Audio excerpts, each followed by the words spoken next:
کسی نقش سے مانگ کر روشنی بس مقام مکہ کو سجایا.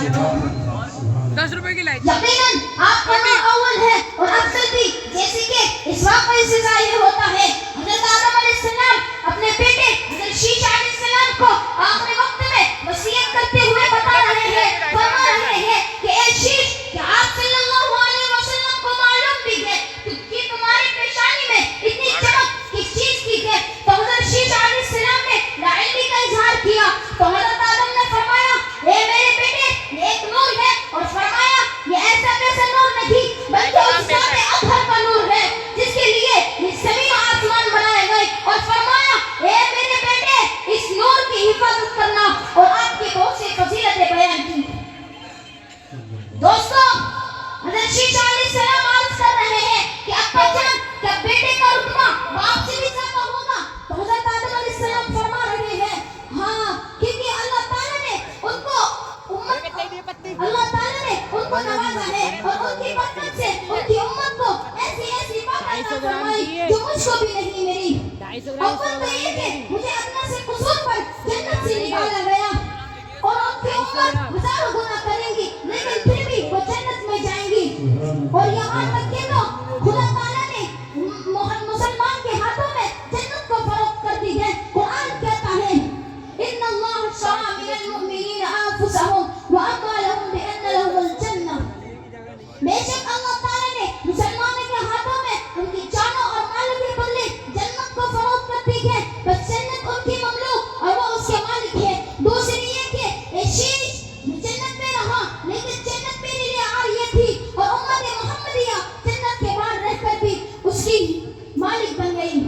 تیسرے یہ کہ اے شیش، مجھے ایک خطا پر زمین و آسمان میں نافرمان ٹھہرایا گیا، مشہور کیا گیا. قرآن کہتا ہے وَعَصَىٰ آدَمُ رَبَّهُ فَغَوَىٰ. حضرت آدم علیہ السلام نے اپنے رب کی نافرمانی کی اور راہ راست کو چھوڑ دیا. امت محمدیہ لاکھوں گناہ کرے گی، کروڑوں گناہ کرے گی، لیکن پھر بھی وہ دنیا و آخرت میں ان کی پردہ پوشی ہوگی. اور آپ صلی اللہ علیہ وسلم کی بہت ساری فضیلت حضرت آدم علیہ السلام نے بیان کی. دوستو، یقیناً آپ کا نور اول بھی ہے اور افضل بھی.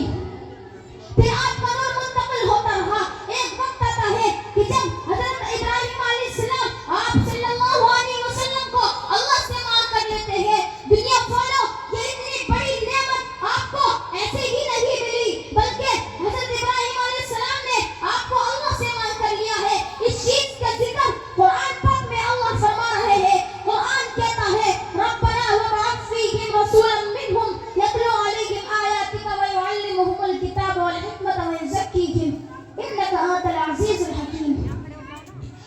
اور یہاں تک کہ تو حضرت محمد صلی اللہ علیہ وسلم نے فرمایا کہ میں اپنے دادا حضرت ابراہیم علیہ السلام کی دعا اور حضرت عیسیٰ علیہ السلام کی بشارت اور اپنی والدہ کا خواب ہوں.